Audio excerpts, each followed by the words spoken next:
नमस्कार। टुडे हिमाचल में आपका बहुत बहुत स्वागत है। मैं हूं आपके साथ भावना रेनॉल्ड और चलिए देखते हैं शाम की बड़ी खबरों को फटाफट। किन्नौर में ताजा बर्फबारी से पर मंडराए संकट के बादल, जाने 13 मई तक का मौसम पूर्वानुमान। हिमाचल प्रदेश के ऊंचाई वाले कई भागों में मई में भी बर्फबारी जारी रहने से किसानों, बागवानों सहित आम लोगों की मुश्किलें बढ़ गई है। बीती रात को लाहौल व किन्नौर के ऊंचाई वाले भागों में बर्फबारी हुई है। किन्नौर जिला के सांगला, रक्षम, चितकुल, लिप्पा, आसरंग, हांगो, चुलिंग सहित कई अन्य क्षेत्रों में करीब 4 से 6 इंच तक की ताजा हिमपात हुआ है। इससे सेब सहित कई अन्य नकदी फसलों पर संकट के बादल मंडरा गए हैं। बर्फबारी से जिले के ऊंचाई वाले क्षेत्रों में सेब की सेटिंग पर विपरीत असर पड़ रहा है। कई जगह अभी फ्लावरिंग चली हुई है। 2 अलग अलग सड़क हादसों में 5 लोगों की मौत, 6 घायल। हिमाचल प्रदेश के शिमला जिले में 2 अलग अलग सड़क हादसों में 5 लोगों की मौत हो गई है, जबकि 6 लोग घायल हो गए हैं। बीती रात रटांडी में एक कार गहरी खाई में गिर गई। हादसे में 3 कार सवार लोगों की मौके पर ही मौत हो गई है। मृतकों की पहचान धर्मेंद्र पुत्र संसार दास, जितेंद्र पुत्र सूर्यकांत गांव बाटू व नीरज पुत्र बलबीर गांव बागी लोर कोटी के रूप में हुई है। प्रशासन ने मृतकों के परिजनों को तुरंत फौरी राहत उपलब्ध करवाने के निर्देश दिए हैं। मृतकों के शव पोस्टमार्टम के बाद परिजनों को सौंप दिए हैं। उधर रामपुर तहत बीती रात करीब 8:30 बजे डुगलू के पास करई में एक जेसीबी खाई में गिर गई। हादसे में जेसीबी ऑपरेटर मनोज कुमार पुत्र अशोक कुमार निवासी फिरोजपुर कला तहसील पठानकोट व सुमित थापा पुत्र दीपक थापा की मौत हो गई है, जबकि हरदेव शर्मा पुत्र मोहन शर्मा, तेता शर्मा पुत्र रामी शर्मा निवासी कोपड़िया सलखुआ जिला सहरसा बिहार, हेमंत पुत्र मुख्य बहादुर नेपाली, गोपी पुत्र करण बहादुर, शिवम पुत्र गोपी लाल बहादुर पुत्र कल्याणी घायल हो गए हैं। पुलिस के अनुसार हादसा जेसीबी ऑपरेटर की तेज रफ्तार व लापरवाही से वाहन चलाने के कारण हुआ। पुलिस ने मामला दर्ज करके आगामी कार्यवाही शुरू कर दी है। शिमला डेवलपमेंट ड्राफ्ट प्लान के तहत निर्माण पर सुप्रीम कोर्ट ने लगाई रोक। शिमला डेवलपमेंट ड्राफ्ट प्लान के तहत हो रहे निर्माण पर सुप्रीम कोर्ट ने रोक लगा दी है। अदालत ने ड्राफ्ट प्लान पर दर्ज आपत्तियों को निपटाने के बाद प्लान को अंतिम रूप देने के आदेश दिए हैं। स्पष्ट किया है कि अंतिम प्लान के राजपत्र में प्रकाशित होने से 1 महीने तक इसे लागू न किया जाए। ड्राफ्ट प्लान के तहत हो रहे निर्माण को सुप्रीम कोर्ट ने हिमाचल हाई कोर्ट के ध्यान में लाने की स्वतंत्रता दी है। अदालत ने हाई कोर्ट को निर्देश दिए हैं कि अवैध निर्माण को चुनौती देने वाली याचिकाओं का जल्द निपटारा किया जाए। अदालत ने मामले की सुनवाई 12 जुलाई को निर्धारित की है। मामले की सुनवाई के दौरान अदालत को बताया गया कि नेशनल ग्रीन ट्रिब्यूनल के आदेशों के कारण शिमला डेवलपमेंट ड्राफ्ट प्लान को अंतिम रूप नहीं दिया जा सका। बताया गया कि वैधानिक कर्तव्य का निर्वहन करते हुए सरकार ने विशेषज्ञों की सिफारिशों के आधार पर यह प्लान 8 फरवरी 2022 को बनाया गया था।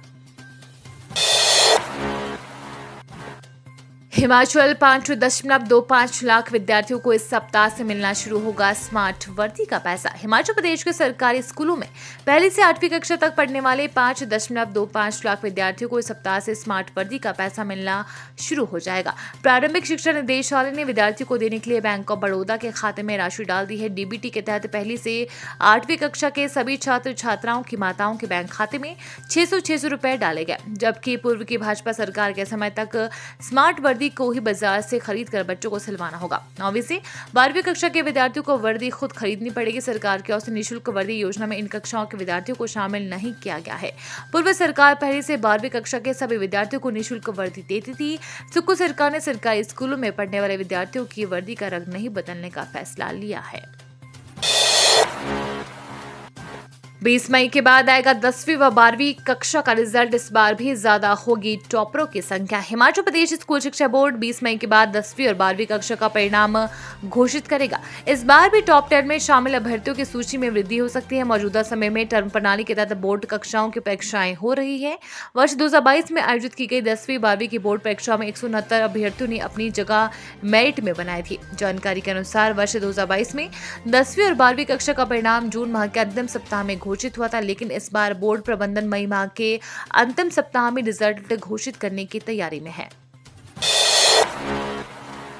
राहत। शिमला शहर में 6 रुपए प्रति किलो तक सस्ता हुआ चक्की का आटा। महंगाई के बीच में लोगों ने राहत की सांस ली है। शहर में चक्की के आटे के दामों में 6 रुपए प्रति किलो तक गिरावट आई है। मार्च और अप्रैल में आटे के रिटेल दाम 38 रुपए किलो तक पहुंच गए थे। 10 किलो की आटे की थैली 380 रुपए में लोगों को मिल रही थी। अब आटे के दाम घटकर 32 रुपए प्रति किलो हो गए हैं।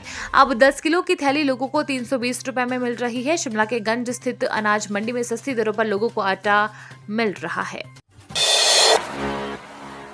चंबा के भरोठा में एचआरटीसी बस की ब्रेक फेल, चालक ने ऐसे बचाई 60 यात्रियों की जान। हिमाचल प्रदेश के चंबा बाट उटीप सैरी मार्ग पर भरोठा के पास हिमाचल पथ परिवहन निगम की बस हादसे का शिकार होने से बाल बाल बच गई। ब्रेक फेल होने के बाद चालक ने समझ पर सूझबूझ का परिचय देते हुए बस को सड़क किनारे पहाड़ी की तरफ मोड़ दिया, जिससे बड़ा हादसा होने से टल गया। हादसे के समय बस में करीब 60 सवारियां थी, सभी यात्री सुरक्षित हैं। इसके बाद करीब 1 घंटे तक सवारियां मौके पर दूसरी बस का इंतजार करती रही। लोकपथ परिवहन निगम की लाचार सेवाओं को कोसती रही। यात्री रमेश कुमार, जर्म सिंह, नरेंद्र कुमार, चमन, नंदलाल, बिट्टू, नीलाक्षी, शालिनी, पूजा, सपना, हेमराज, दरीप कुमार ने आरोप लगाया है कि सदर विधायक के हस्तक्षेप के बाद चंबा बाट उटीप सैरी मार्ग पर शाम 5:40 और 6 बजे निगम की 2 बसें चलाई जा रही है, लेकिन प्रबंधन मनमानी करते हुए 5:40 की सेवा के बजाय 6 बजे की बस में सवारियों को ठूस कर भेज देते हैं। सवारियों का कहना है कि यदि ऐन मौके पर चालक सूझबूझ से काम नहीं लेते तो बस सड़क से नीचे खाई में गिर जाती और बड़ा हादसा हो सकता था। उन्होंने सदर विधायक, प्रशासन और एचआरटीसी के क्षेत्रीय प्रबंधक से